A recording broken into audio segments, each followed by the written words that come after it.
하나님 말씀 로마서 5장 12절하고 5장 15절에서 19절까지 두 군데를 보도록 하겠습니다. 로마서 5장 12절을 읽고 15절에서 19절을 그렇게 건너뛰어서 같이 읽도록 하겠습니다. 로마서 5장 12절 또 15절에서 19절까지입니다. 같이 읽겠습니다. 그러므로 한 사람으로 말미암아 죄가 세상에 들어오고 죄로 말미암아 사망이 들어왔나니 이와 같이 모든 사람이 죄를 지었으므로 사망이 모든 사람에게 이르렀느니라. 그러나 이 은사는 그 범죄와 같이 아니하니 곧 한 사람의 범죄를 인하여 많은 사람이 죽었은즉 더욱 하나님의 은혜와 또한 한 사람 예수 그리스도의 은혜로 말미암은 선물은 많은 사람에게 넘쳤느니라. 또 이 선물은 범죄한 한 사람으로 말미암은 것과 같지 아니하니 심판은 한 사람으로 말미암아 정죄에 이르렀으나 은사는 많은 범죄로 말미암아 의롭다 하심에 이름이니라. 한 사람의 범죄로 말미암아 사망이 그 한 사람을 통하여 왕노릇하였은즉 더욱 은혜와 의의 선물을 넘치게 받는 자들은 한 분 예수 그리스도를 통하여 생명 안에서 왕노릇하리로다. 그런즉 한 범죄로 많은 사람이 정죄에 이른 것 같이 한 의로운 행위로 말미암아 많은 사람이 의롭다 하심을 받아 생명에 이르렀느니라. 한 사람이 순종하지 아니함으로 많은 사람이 죄인인 것 같이 한 사람이 순종하심으로 많은 사람이 의인이 되리라. 아멘.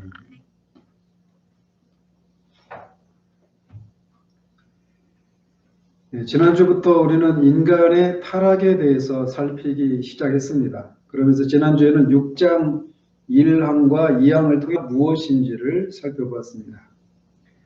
오늘은 그들의 타락이 그들의 후손인 저와 여러분을 포함한 모든 아담의 후손들에게 어떤 결과를 미쳤는가에 대해서 살펴보도록 합니다. 즉 아담이 지은 그 죄를 원죄라고 하는데 그 원죄가 그의 후손들에게 어떤 결과를 미쳤는가를 살피고자 하는 겁니다.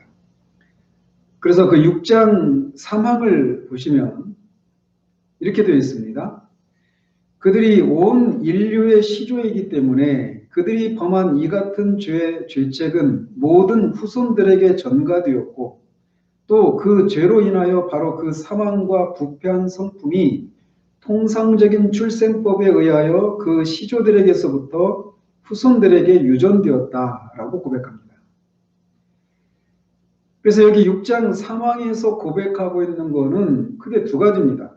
하나는 아담의 죄책, 죄를 지으면 죄에 대한 책임을 져야 되잖아요. 그리고 그 죄에 대한 책임의 결과는 사망인데 그 아담의 죄책이 죄를 지은 아담에게만 부과된 것이 아니라 아담의 모든 후손들에게도 그 아담의 죄책이 전가되었다라고 하는 사실 하나와 그 죄로 또 하나는 죄로 인한 부패한 본성, 이거를 원오염이라고 부릅니다. 그 아담이 우리가 지난주에 살펴본 것처럼 아담이 타락하고 나서 원의를 상실하고 죽음의 지배를 받고 영혼과 몸의 모든 기능이 부패되고 이 하나님과 교제에서 떨어져 나갔다라고 하는 그런 결과가 일어났잖아요. 그 부패한 본성이 아담에게만 나타난 것이 아니라 아담의 후손들에게도 그 부패한 본성마저도 전가되었다라는 겁니다. 그리고 그 전달되는 방식은 보통의 자연적인 출생법에 의한 것이다 라고 하는 사실을 이 사망에서 고백하고 있는 겁니다. 그래서 이 시조들의 타락은 단지 그들 자신에게만이 아니라 그들로부터 나오게 된 저와 여러분들을 포함한 모든 아담 이후에 출생한 모든 그의 후손들에게 이 영향을 끼쳤다라고 여기서 고백하고 있는 거예요. 그래서 아담의 후손들에게는 분명 뭔가 부족한 것이 있고 비참함과 불행을 유발하는 무언가가 있게 되었다라는 겁니다. 성경은 그것을 죄의 보편성이라고 말합니다. 이 죄의 보편성에 대해서 성경 전체에서 확증하고 있습니다. 이를테면 이사야서 53장 6절에 우리는 다 양 같아서 그릇 행하여 각기 제 길로 갔다 이렇게 말합니다. 예외에도 어떤 예외가 없이 모든 사람이 다 양 같아서 그릇 행했다라고 말하고 있어요. 그리고 로마서 3장 10절에서는 의인은 없나니 하나도 없다라고 말합니다. 의인이 하나도 없다라고 말을 해요. 단 한 명도 말이에요. 또 3장 19절에서는 온 세상으로 하나님의 심판에서 벗어날 수 있는 그런 사람이 아무도 없다라고 말하고 있어요. 또 3장 23절에서는 모든 사람이 죄를 범하였음에 하나님의 영광에 이르지 못하더니라고 말합니다. 유대인이나 헬라인이나 이방인, 유대인이나 이방인이나 야만인이나 헬라인을 막론하고 모든 사람이 다 이렇게 하나님의 심판 아래 있게 되었다라고 말을 하고 있어요. 이 죄의 보편성, 모든 사람에게서 이런 죄가 발견되고 모든 사람이 다 하나님의 심판 아래 있게 되었다라고 하는 이 교리는 우리가 구원의 교리를 이해하는 데 있어서 필수적입니다. 우리가 구원의 교리를 이해하기 위해서 구원과 관련해서 우리가 몇 가지 포인트가 있어요. 사람들이 구원에 이르는 데 있어서 빠지기 쉬운 또는 어떤 어려움을 갖는 요소들이 있는데 첫 번째가 뭐냐면 내가 하나님의 심판을 받아 마땅한 죄인이라고 하는 사실을 인정하는 것. 여기서부터가 출발점인데 그것을 인정하지 않는 사람들이 있습니다. 그래서 이렇게 죄 문제, 내가 하나님의 심판 아래 있는 죄인이다라고 하는 사실들을 인정하는 이게 여기에서 구원에 이르는데 어려움이 한 가지 장애 요소가 거기에 있어요. 또 하나는 그렇게 자기가 하나님의 심판 아래 있는 죄인이라는 사실들을 깨달았어요. 근데 이제 그 다음에 빠지기 쉬운 위험이 뭐냐면 스스로의 어떤 경건한 생활과 구원받고자 하는 그런 열심과 소망과 기도 이런 것을 통해서 스스로 구원에 이를 수 있다라고 하는 그런 위험이 한 가지가 또 있습니다. 율법의 행위를 통해서 하나님 앞에 의롭다고 여김을 받으려고 하는 그런 위험이 구원받는 과정 가운데 빠지기 쉬운 하나의 또 두 번째 단계의 함정입니다. 또 하나는 뭐냐면 이 하나님으로부터 의롭다함을 받는다라고 할 때 그 의롭다함을 받는 것이 두 번째와 연결되어 있는데 아주 미묘합니다. 어떤 거냐면 내가 하나님 앞에 이 의롭다함을 받는다라고 할 때 마치 내 안에서 의롭다함을 받을 만한 그 무엇이 있는 것으로 생각하고 그렇게 믿는 거예요. 이게 무슨 말이냐? 요즘 제가 나중에 이제 우리 교인들은 이제 제가 이런 것과 관련해서 수시로 말씀을 하고 있기 때문에 이미 익히 알고 있는 내용이지만 그럼에도 불구하고 많은 사람들이 여기에 빠져 있어요. 특별히 하나님 앞에서 정직하고 진지한 신앙생활을 하려고 하는 사람들이 오히려 이런 위험에 빠집니다. 뭐냐면 내가 하나님 앞에 의롭다함을 받는다라고 할 때 그 의가 덧입혀진 의라는 거예요. 내면이 진짜 변화되어서 그것에 근거해서 하나님 나를 의롭다고 해주신 것이 아니라는 거예요. 그런데도 많은 사람들이 말은 그렇게 하지 않는데 생각 속에 그런 생각이 아주 깊이 뿌리박고 있어요. 그래서 예수를 믿는다라고 할 때 믿을 때 예수를 진짜 믿은 사람들은 거룩한 삶이라고 하는 열매가 나타나잖아요. 그 죄에서 돌이키는 것들이 분명히 있잖아요. 이게 없으면 그 사람이 믿으면 거짓입니다. 그런데 문제는 내가 죄에서 돌이키고 거룩한 삶의 열매를 맺는 그런 그 삶의 그런 열매를 맺는 행위들이 분명히 따라 나오는데 마치 그런 것이 있어야 믿을 수 있다라고 생각하는 그 위험이에요.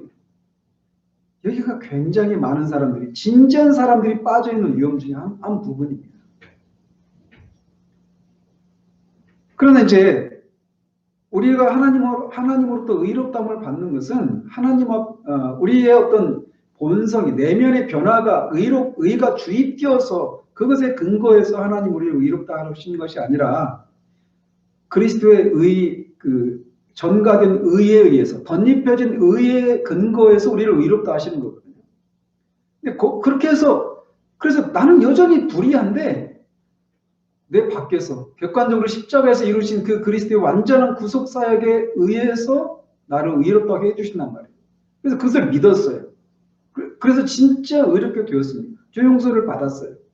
근데 그 다음에 문제는 뭐냐면, 그 다음에 빠지는, 구원을 이루어가는 데 있어서 빠지기 쉬운 또 다른 함정이 무엇이냐면, 그렇게 구원을 이루어가는 일에 있어서, 거룩함을 이루어가는 일에 있어서 우리의 힘과 능력을 의지하려고 한다는 겁니다.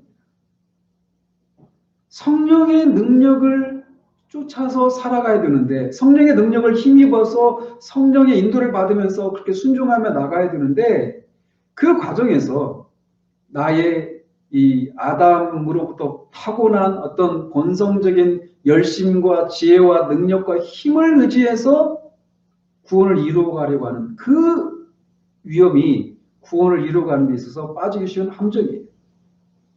근데 어쨌든 이 성경은 모든 사람이 죄를 범했다라고 말을 하고 있어요. 여기에서 벗어날 수 있는 사람이 아무도 없다. 보편적으로 모든 사람이 다 죄가 이렇게 보편적으로 다 나타나고 있어서 모든 사람이 다 하나님의 심판 아래 있다라고 말을 하고 있습니다. 이런 구절뿐만 아니라 또 보자면 야고보서에서 보면 우리가 다 실수가 많으니 라고 말합니다.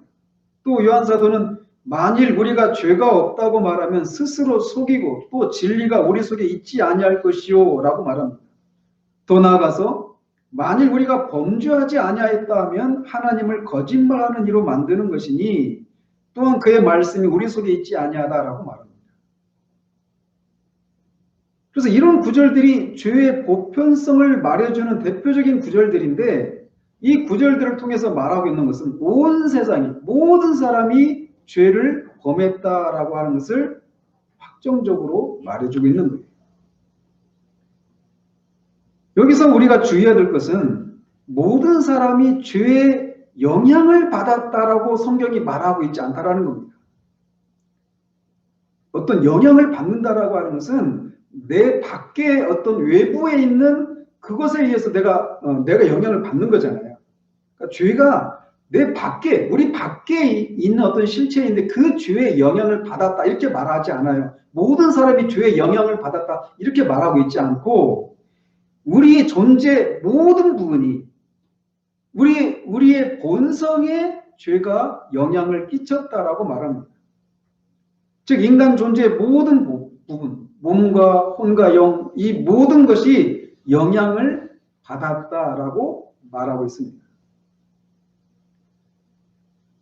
그래서 이 3장에서 고백하고 있는 것은 이 죄가 우리가 이제 또 한번 짚고 넘어가야 되겠는데 뭐냐면 성경에서 죄라고 말하면 죄는 두 가지가 항상 같이 따라 나옵니다. 뭐냐면 죄를 지은 것에 대한 책임을 묻는 것, 죄책이라고, 죄에 대한 책임. 그 죄에 대한 책임이 뭡니까? 죽는 거예요. 그리고 또 하나는 죄를 지으면 죄에 대한 책임만 생기는 것이 아니라 그 죄로 인해서 오염도 같이 따라 나오는 겁니다. 그래서 제가 전에도 말씀드렸죠. 마약을 하면 향정신성 무슨 법에 의해서 법을 어긴 것에 대한 책임을 묻잖아요. 마약류를 복용하면 안 되는 그 법을 어긴 것에 대한 책임이 따릅니다. 근데 그렇게 해서 어떤 그런 형법적인 그런 책임이 따르는데 거기서 그치는 것이 아니라 마약을 하면은 중독되어서 몸이 망가져요. 그런 것처럼 죄는 항상 죄에 대한 책임, 죄책과 죄로 말미암은 오염이라고 하는 이 두 가지가 항상 같이 따라 나오는 거예요. 그래서 여기 사망에서도 아담의 죄책과 오염이 그의 후손들에게도 전해졌다라고 말을 하고 있는 겁니다. 그런데 이 펠라기우스라고 하는 사람이 있는데, 이 어거스틴과 서로 막 논쟁했던 그런 사람이에요. 이 펠라기우스와 그의 주장을 따르는 사람들은 이 사실을 부인합니다. 즉 아담의 그 원죄책과 원오염이 그의 후손들에게 전달되었다라고 하는 것을 부인하고 있어요. 그러면 왜 그들은 사람들이 죄를 짓는 것은 아담의 이 나쁜 행동을 따라한 결과 죄에 대한 책임을 지는 것이다, 이렇게 말을 합니다. 그러니까 사람은 태어날 때 죄책을 가지고 태어나는 게 아니다라는 거예요. 심지어는 뒤에서 살피겠지만 죄의 이 부패한 본성을 가지고 태어나는 것도 아니다라고 말합니다. 다만 도덕적으로 중립적인 상태로 태어나는데 나쁜 어떤 선례들을 보면서 그것을 모방하고 따라한 결과 죄에 대한 책임이 따르게 되고 죄를 지은 것에 대한 오염이 따라오는 것이지 아담으로부터 그의 후손들에게 전달되었다, 이렇게 말하지 않아요. 펠라기우스뿐만 아니라 그 이후에 중세의 소시니안이랄지 제세레파들이랄지 아니면 학론파랄지 이런 사람들은 펠라기우스와는 조금 다른데, 그들은 형식적으로는 이 아담의 죄가 그의 후손들에게 전가되었다라고 주장하기는 합니다. 근데 아담의 후손들이 영원한 죽음에 이르게 되는 이유가 뭐냐? 이 죄에 대한 아담의 죄책과 아담의 그 죄의 오염이 전달되었기 때문이다, 이렇게 말하지 않고 영원한 죽음에 처하게 될 아담의 후손으로 태어났기 때문에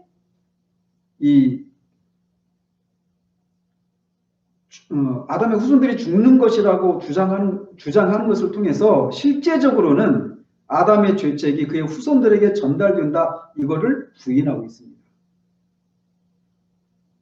그러나 성경은 아담의 이 처음의 죄, 원죄에 대한, 그래서 원죄는 원죄책과 원오염, 이 두 가지로 구성되어 있는 거예요. 그런데 이 고백서에서 고백하고 있는 것은 아담의 이 원죄책과 원오염이 후손들에게 전가되었다라고 말을 하고 있어요. 그래서 먼저 이 죄책에 대해서, 원죄책에 대해서 우리가 살펴보면 이런 질문을 할 필요가 있습니다. 즉 우리 중에는 이 원죄책, 뒤에서 제가 추가적으로 더 설명을 드리겠는데, 사람들이 가장 억울해하고 불공평하다고 생각하는 부분이 바로 이거예요. 아니, 아담이 그렇게 원죄, 선악을 알게 하는 나무의 열매를 따먹은 거, 그게 죄인 이유가 뭐라고 그랬죠? 하나님의 그것을 따먹지 말라고 말하는 하나님의 계명을, 하나님의 법을 어겼기 때문에 그게 죄인 거예요.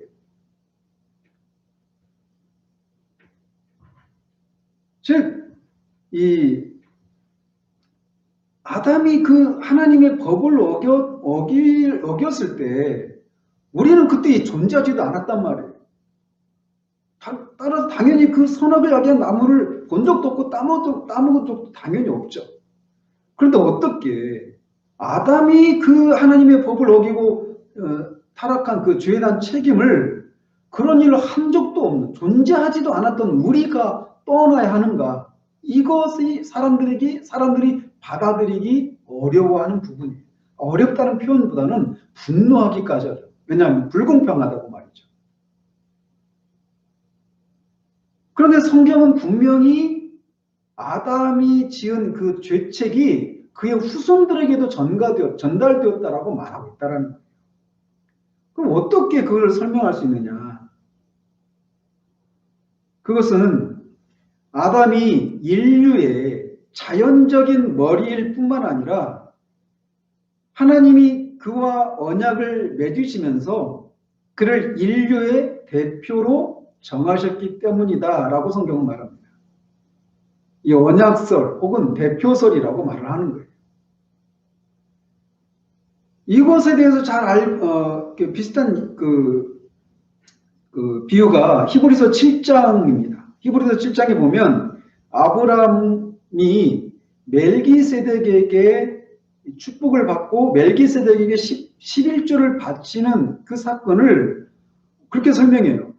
그거를 이렇게 언급하면서 이 아브라함이 멜기세덱에게 11조를 드렸을 때 그때 이 레위 지파는 존재하지 않았죠. 그죠? 그런데 레위 지파는 아브라함, 이삭, 야곱 그 다음에 레위거든요. 그 레위에게서 아론이 나온 거예요. 그 레위에게서 지금 제가 이름이 생각이 안 나요. 그 레위의 아들이 아론이란 말이에요. 그래서 그 7장에서 말하고 있는 것은 아론 계열의 대제사장보다 멜기세덱의 반차를 줬고 있는 그리스도의 대제사장됨이 더 우월하다. 이거를 그 7장에서 말하고 있는데 거기에서 보면은 아브라함이 멜기세덱에게 11조를 받았을 때 존재하지도 않았던 레위가 아브라함의 허리에 있어서 아브라함이 멜기세덱에게 11조를 드릴 때 레위도 같이 드린 것이다. 이렇게 얘기를 해요. 그런 게 바로 대표설이라고 하는 겁니다. 같은 논리로 저와 여러분을 포함한 모든 아담의 후손은 아담 안에서 그 선악을 알게 하는 나무와 맺은 그 언약에 동참했고 아담 안에서 그와 같이 죄를 지은 것이다 라고 성경이 말해요. 그 결과 아담이 범한 죄에 대한 책임이 그의 후손들인 모든 사람들에게 전가되어서 아담의 후손들인 모든 인간은 이 원죄에 대한 책임을 가진 채 태어나게 된다라고 말합니다. 그래서 하나님께서 아담과 이 선악을 알게 하는 나무의 열매를 놓고 언약을 체결하셨을 때 그때 우리가 그거를 행위 언약이라고 부른다고 그랬잖아요. 그렇게 말씀하시는 거라는 거죠. 즉 너는 전체 인류의 대표가 될 것이고 나는 너와 언약을 맺겠다. 네가 나의 말하는 것을 행한다면 너에게 복을 줄 것이고 너는 완전한 성숙에 이를 때까지 자라고 발전하게 될 것이다. 그렇지만 만약 네가 실패한다면 그것은 너의 실패일 뿐만 아니라 너에게서 나오는 모든 자와 네가 대표하는 모든 자의 실패가 될 것이다 라고 말씀하셨다라는 거예요. 그래서 그것을 언약설이라고 부릅니다. 그래서 그 이론에 따르면 하나님이 아담을 전체 인류의 언약의 대표와 같은 존재로 정하셨기 때문에 아담이 행한 일은 무엇이든지 그의 후손에게 영향을 미친다라고 말합니다. 이렇게 아담이 전체 인류의 대표자였기 때문에 그의 죄가 우리 모두에게 전가되었고 우리 모두가 그 결과로 이 고통을 받고 모든 사람에게 이 죄의 비참함이 나타나게 되었다라는 겁니다. 그래서 5장 12절에 그러므로 한 사람으로 말미암아 죄가 세상에 들어오고 죄로 말미암아 사망이 들어왔나니 이와 같이 모든 사람이 죄를 지었으므로 사망이 모든 사람에게 이르렀느니라 라고 말합니다. 이 내용은 뒤에서 제가 더 첨언해서 말씀드리겠습니다. 또 고린도전서 15장 21절 22절에 보면 이렇게 되어 있어요. 사망이 한 사람으로 말미암았으니 죽은 자의 부활도 한 사람으로 말미암는도다. 아담 안에서 모든 사람이 죽은 것 같이 그리스도 안에서 모든 사람이 삶을 얻으리라 라고 하는 것이 다 이렇게 이 첫 번째 아담과 두 번째 아담이신 예수 그리스도가 그가 대표하는 사람의 대표자로 불순종했고 순종한 결과 죽음과 생명이 각각의 속한 그의 후손, 그가 대표하는 사람들에게 임하게 되었다라고 하는 것을 말해주고 있는 겁니다. 이렇게 먼저 이 고백서가 사망에서 고백하고 있는 첫 번째 내용은 아담의 원 죄책이 그의 후손들에게도 다 전달되었다. 왜? 그가 그 모든 인류의 대표자였기 때문에 그렇게 말하고 있습니다. 그리고 두 번째, 이 신앙 고백서에서 고백하고 있는 것은 죄책뿐만 아니라 아담의 죄로 인한 본성의 부패함이 모든 아담의 후손들에게 전달되었다라는 것입니다. 그래서 방금 전에 말씀드린 것처럼 이 펠라기우스나 소시니안이나 이런 사람들은 이 죄책이, 아담의 죄책이 그의 후손들에게 전달되었다라고 하는 것을 부인하는 것처럼 죄의 부패함, 즉 원오염이 그의 후손들에게 전달되었다. 이것도 그들은 부인합니다. 그래서 그들은 아담의 죄로 인한 그 본성의 부패함이 그의 후손들에게 전달되는 일은 없다. 모든 사람들이 아담의 타락 이후에도 여전히 타락하기 전에 아담이 선과 악을 택할 수 있는 그런 자유 선택의 상황 가운데 있는 것처럼 여전히 그렇다. 그런 상태라고 주장을 합니다. 그렇지만 신앙 고백서는 이 아담의 타락으로 말미암아 이 오염된 그 부패함, 본성의 부패함이, 내적인 부패함이 보통의 자연적인 출생에 의해서 모든 아담의 후손들에게 전달되었다라고 하는 것을 고백합니다. 그렇게 고백하는 이유는 뭐냐? 성경이 그것을 우리에게 말해주고 있기 때문이에요. 그래서 창세기 6장 5절에 보면 여호와께서 사람의 죄악이 세상에 가득함과 그의 마음으로 생각하는 모든 계획이 항상 악할 뿐임을 보셨다라고 말합니다. 또 뒤에 8장 21절에 보면 사람의 마음이 계획하는 바가 어려서부터 악함이라 라고 말합니다. 이런 구절들은 사람의 본성의 부패함을 말해주고 있어요. 그리고 그 부패함이 모든 사람들에게, 몇몇 특별한 악한 사람들에게서만 나타나는 것이 아니라 모든 사람들에게 보편적으로 나타나고 있다라고 말하고 있습니다. 그렇다면 어떻게 이런 부패한 본성이 모든 사람에게 보편적으로 전달되었을까? 다른 말로는 원오염이, 아까 말씀드렸죠? 죄는 죄책과 죄의 오염, 이 두 가지로 구성된다고 했죠. 이 처음의 죄이기 때문에 원죄책, 원오염 이렇게 부르는 거예요. 그래서 원죄책도 아담의 후손들에게 전달되었을 뿐만 아니라 원오염, 내적인 부패 또는 본성의 부패함이 그의 후손들에게도 전달되었다라는 거예요. 그렇다면 이런 본성의 부패함이 어떻게 그의 후손들에게 전달되었는가? 창세기 5장 3절을 보시기 바랍니다. 창세기 5장 3절. 선생님이 찾아보겠지? 창세기 5장 3절.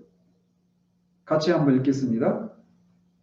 아담은 130세에 자기의 모양, 곧 자기의 형상과 같은 아들을 낳아 이름을 셋이라 하였고 라고 말합니다. 여기 보면 아담이 자기의 모양, 곧 자기의 형상과 같은 아들을 낳았다라고 말하고 있어요. 그런데 앞에 5장 1절에 보면 어떻게 되어 있습니까? 바로 앞에 보면 하나님이 사람을 창조하실 때 하나님의 모양대로 지으시되라고 말하고 있어요.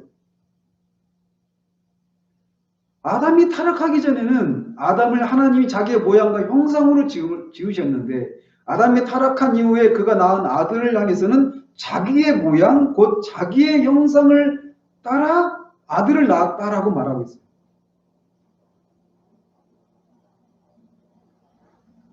그래서 하나님의 모양대로 창조를 받은 아담은 우리가 지난번에 살펴본 것처럼 원의, 지식과 이 거룩함과 의로움에 있어서 의로 지음을 받았는데 아담의 모양, 즉 아담의 형상대로 출생하는 아담의 후손들은 아담의 부패성을 가지게 되었다라고 하는 것을 이 5장 3절이 우리에게 암시해주고 있습니다. 그래서 아담이 지난번에 살펴봤잖아요. 아담이 타락했을 때 그에게 일어난 결과들이 뭐였냐면 원의를 상실했어요. 지식과 이 거룩함과 의를 상실했어요. 하나님과 영적인 진리를 아는 지식이 사라지고 그것들을 하나님의 뜻에 순종하고자 하는 그런 감정의 요소들, 정서들이 사라지고 그것을 순종할 수 있는 그런 의지, 순종하고자 하는 의지와 능력이 사라지고 말았어요. 그리고 하나님과 교제가 단절되고 또 죽음의 지배를 받게 되었고 영혼과 몸의 모든 기능이 부패하게 되었다라고 하는 것을 말씀드렸잖아요. 그런 본성의 부패함이 그의 후손들에게 전달되고 그렇게 나타났다는 겁니다. 그래서 다윗이 범죄한 후에 이렇게 고백합니다. 내가 죄악 중에서 출생하였으며 어머니가 죄 중에서 나를 잉태하였나니다라고 말하면서 이 아담의 최초의 조인 원죄가 모태에서부터 전달된다라고 하는 것을 말해주고 있습니다.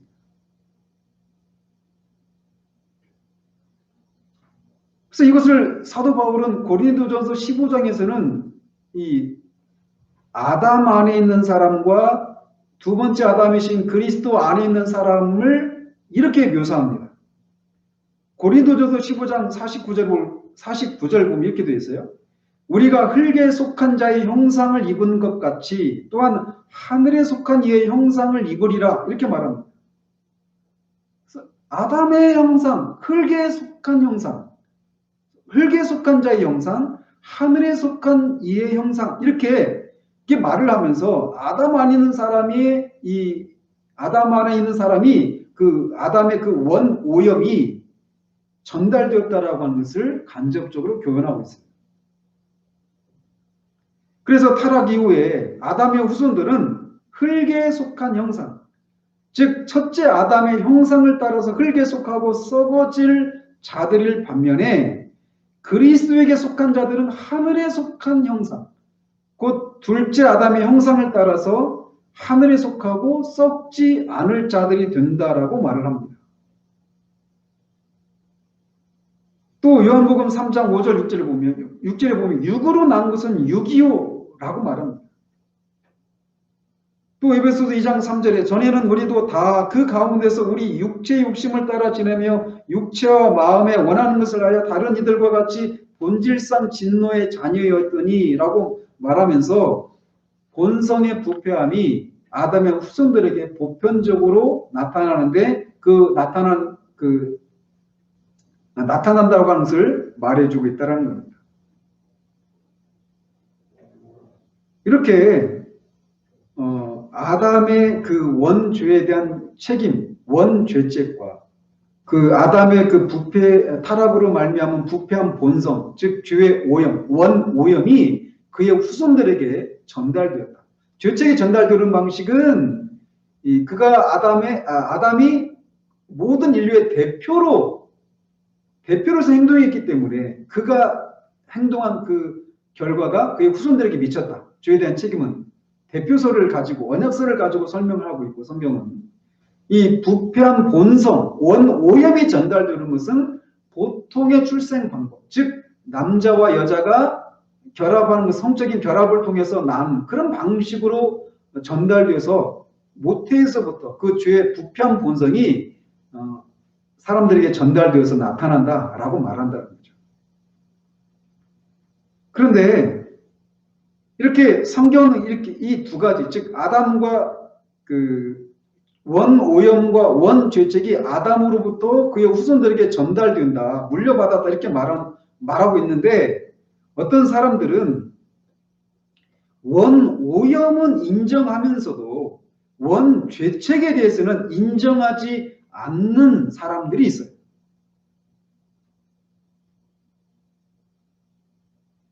그러나 성경은 우리가 율법과 공의의 형벌 아래 태어났으면, 즉 태어날 때부터 이런 죄에 대한 책임을 가지고 태어났다라고 말하고 있고, 그렇기 때문에 그런 죄에 대한 책임을 져서 형벌을 받아 마땅하다라고 말하고 있어요.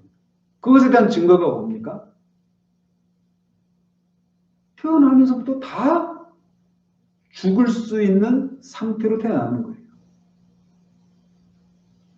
그런데 사람들은 이 교리를 좋아하지 않습니다.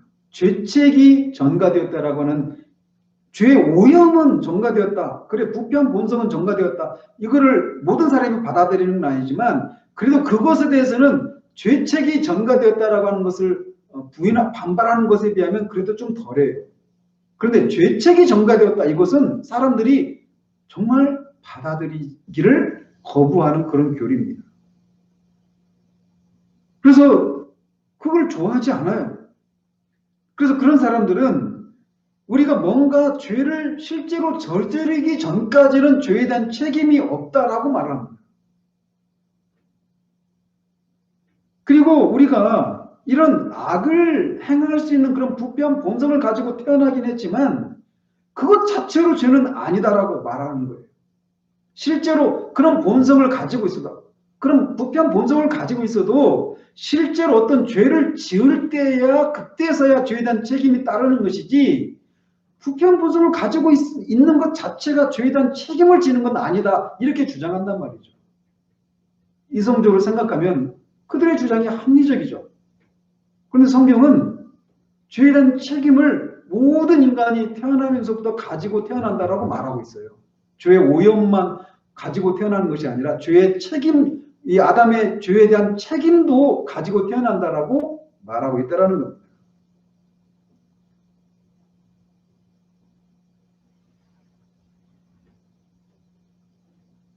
그러나 성경은 이 아담이 범한 죄에 대한 죄에 대한 책임을 모든 인간이 가지고 태어난다라고 말하고 있어요. 그래서 우리가 오늘 그 본문 말씀인 이 로마서 5장 12절에서 19절까지 해서 사도가 그거를 논증하고 있는 거예요. 그거를 다 설명할 수는 없는데 거기서 다루고 있는 걸 간략하게 살펴보면 이렇습니다. 사도는 앞에 그 5장 앞에 구절에서 말한 내용에 대한 이 주석과 일종의 설명을 이 12절에서 19절에서 설명하고 있는 겁니다. 그래서 바울은 그리스도 안에 있는 하나님의 은혜를 찬미하고 있어요. 그런 우리가 모든 것을 그리스도께 받았고 모든 것이 그리스도의 은혜로 값없이 주어졌고 우리가 오직 그리스도로 말미암아 의롭다 하심을 받았다라고 하는 것을 앞에서 역설합니다. 그러면서 이제 그거를 설명하는데 바울의 논증은 이런 식이에요. 뭐냐면 우리는 어떻게 의롭다함을 받는가?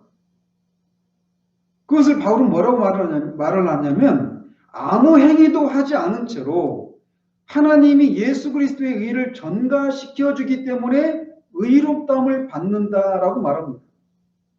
우리가 의롭다함을 받기 위해서 어떤 행위를 한 게 아니에요. 아무런 행위도 하지 않았습니다. 실제로 우리는 그때 태어나지도 않았잖아요. 예수님이 십자가에서 죽으실 때 말이에요. 그런데도 우리가 행하지 않았음에도 불구하고 그리스도의 의를 우리에게 전가시켜 준다는 거죠. 우리의 행위가 아니라 그리스도의 행위가 우리에게 전가되는 거예요. 그리스도의 의가 전가되는 결과 우리가 의롭게 되는 겁니다. 그래서 바울은 이 사실을 분명히 하기 위해서 아담의 이 범죄가 어떻게 그의 후손들에게 전가되는가라고 하는 신뢰를 들고 있는 거예요. 그러면서 아담이 이렇게 첫 번째 죄를 지었을 때 우리가 그때 존재하지도 않았고 그 죄를 우리가 저지르지 않았단 말이에요. 그런데도 아담의 그 죄책이 우리에게 전가되었습니다. 마치 우리가 존재하지도 않았고 아무것도 행하지 않았는데 그리스도가 우리를 대표해서 의를 이룬 일을 하셨기 때문에 그 그리스도의 의가 우리에게 전가되는 거죠. 우리의 행위와 상관없이, 우리의 존재와 행위와 상관없이 그리스도의 의가 우리에게 전가되는 것처럼 아담의 죄에 대한 책임도 우리의 존재와 행위와 상관없이 우리에게 전가되었다. 이거를 논증하고 있는 거예요. 이 구절들 속에서.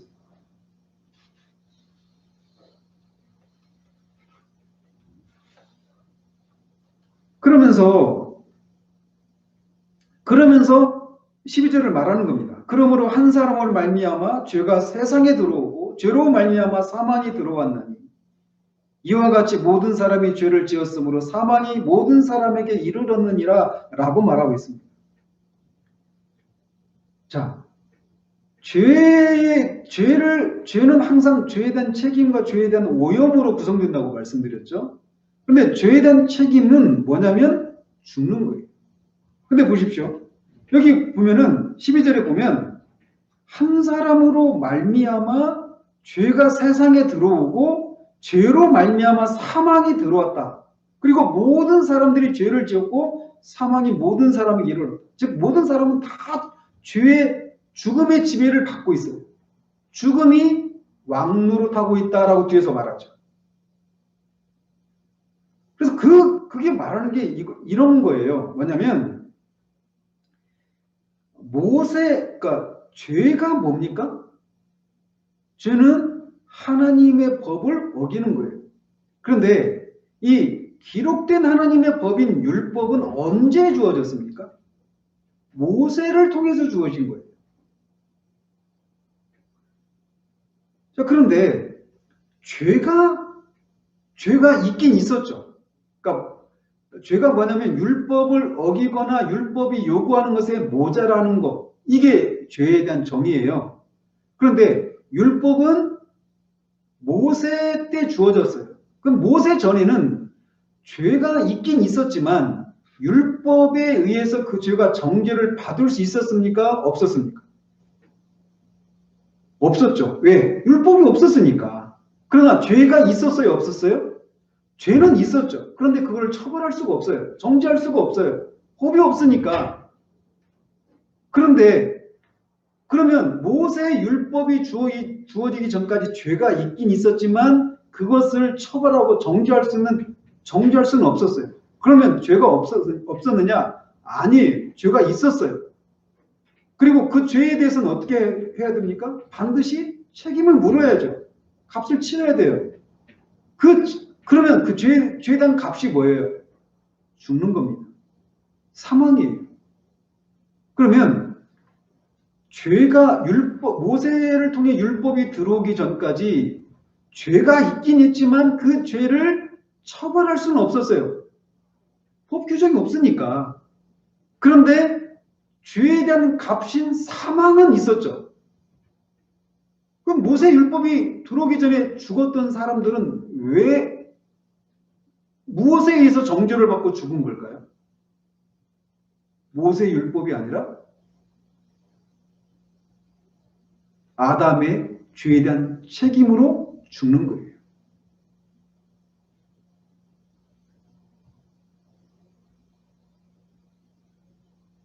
즉 사람이 모세 율법이 주어지기 전까지 모든 사람들 위해 사망이 왕노릇했다 이렇게 표현하는 거.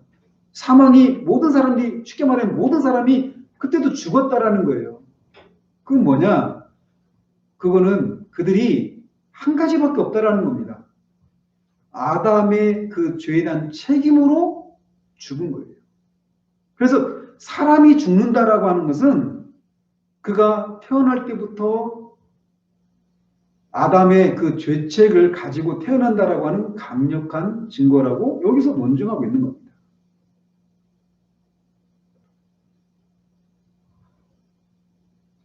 그 반대로 하나님의 아들의 그 행위가 영광스럽게도 우리에게 전가되었다고도 이 구절에서 말하고 있어요. 아담의 그 죄가 우리가 존재하기 전에도 우리에게 전가되어서 그 결과 우리가 이 죄에 대한 형벌로 죽게 되는 일들이 모세 율법이 들어오기 전에도 있었던 것처럼 두 번째 아담이신 그리스도의 그 영광스러운 행위에 의한 그 의가 우리에게도 전가되었다라고 말하고 있다라는 거죠. 그래서 우리가 어떤 일도 한 적이 없습니다. 예수 그리스도가 모든 것을 하셨죠. 그런데 그리스도가 우리의 대표로서, 즉 히브리서 기자의 표현대로 하면 우리가 그리스도의 허리 안에 있어서 아브라함이 한 행위가 아브라함의 허리에 있었던 레위가 한 것으로 여겨지는 것처럼 두 번째 아담이신 그리스도가 우리의 대표가 되시고, 즉 다른 말로 우리가 그리스도의 허리 안에 있어서 그리스도가 하신 일들은 우리가 한 것이 되었다라고 성경이 말하고 있는 거예요. 그래서 아담의 그 죄책과 오염이 전가되었다라고 하는 것을 믿지 못하는 사람은 두 번째 아담이신 그리스도의 그 의가 우리에게 전가되었다라고 하는 것을 또 받을 수가 없는 거예요. 그래서 성경은 분명하게 원 오염만 전가된 것이 아니라 원 죄책도 그의 아담의 후손들에게 전가되었다라고 가르치고 있다라는 겁니다.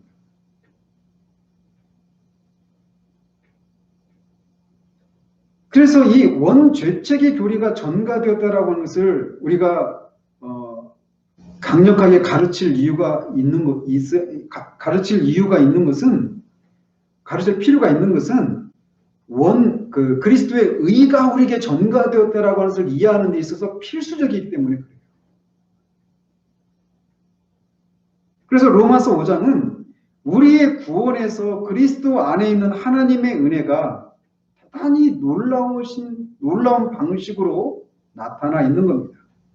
그래서 여기서 말하고 있는 것은 우리가 원 오염의 교리뿐만 아니라 원 죄책의 교리도 아담의 후손들에게 전달되었다라고 하는 것을 받아들여야만 그리스도의 의의 전가가 우리에게 영광스럽게 다가올 수 있는 거예요.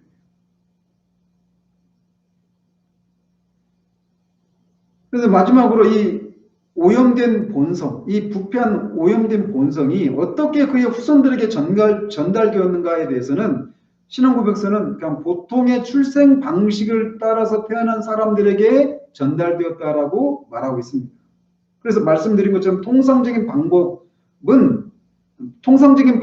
출생한다라고 하는 것은 남자와 여자의 성적인 결합을 통해 태어나는 것을 말합니다.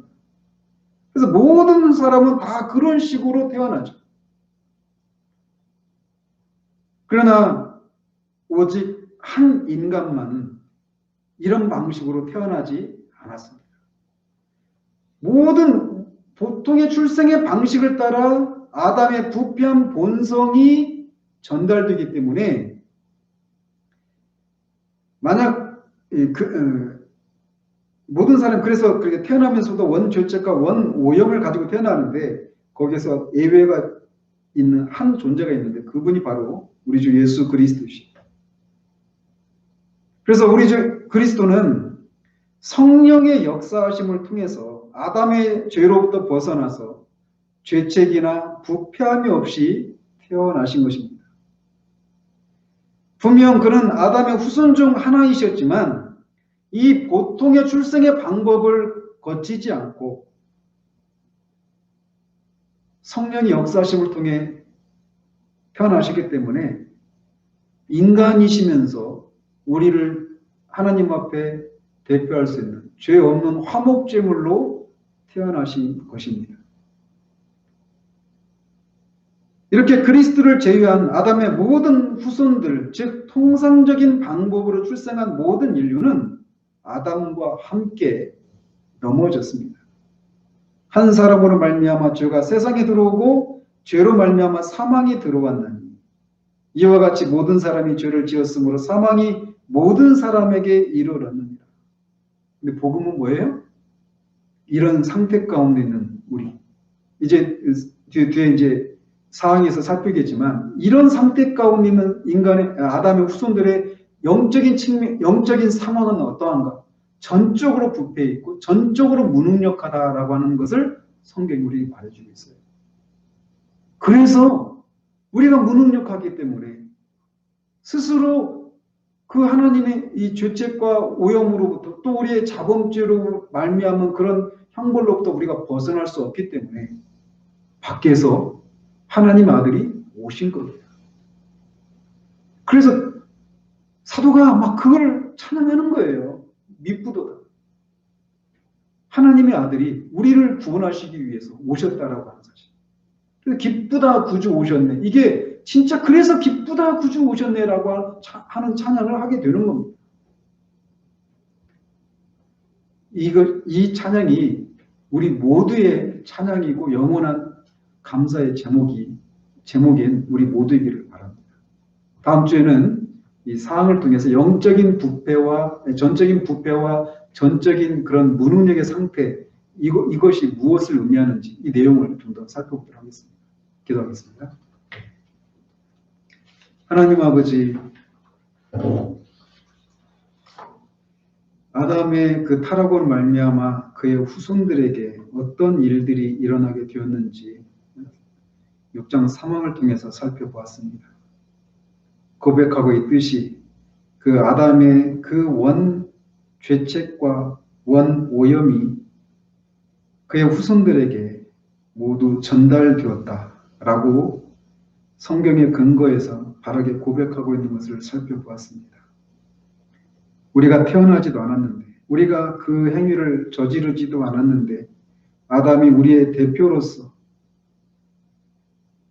우리에게 그 일을 행했기 때문에 아담 안에 있었던 우리도 다 그와 똑같이 그가 저지른 죄에 대한 책임과 그 죄로 말미암은 오염의 상태를 가지고 태어난다라고 하는 그 성경의 고백을 우리가 고백을 드립니다. 그러나 거기서 끝이지 않고 두 번째 아담이신 그리스도께서 우리를 대표해서 십자가에서 형벌을 다 죄책을 따라 형벌을 다 받으시고 의를 이루심으로 그리스도 안에 있는 우리에게 그리스도의 의가 우리에게 전달되었다라고 하는 이 사실 또한 성경이 말하고 있는 것을 인하여 감사를 드립니다. 우리의 행위에 의해서 그런 것들이 결정되는 것이 아니라 그리스도의 행위에 의해서 우리가 의롭게 된다라고 하는 이 사실들을 우리가 끝까지 붙들고 그런 은혜를 허락하신 하나님의 합당한 감사와 찬양을 올려드리기에 지치지 않는 우리들 될 수 있도록 주님 도우시기를 원합니다. 예수 그리스도 이름으로 기도합니다. 아멘.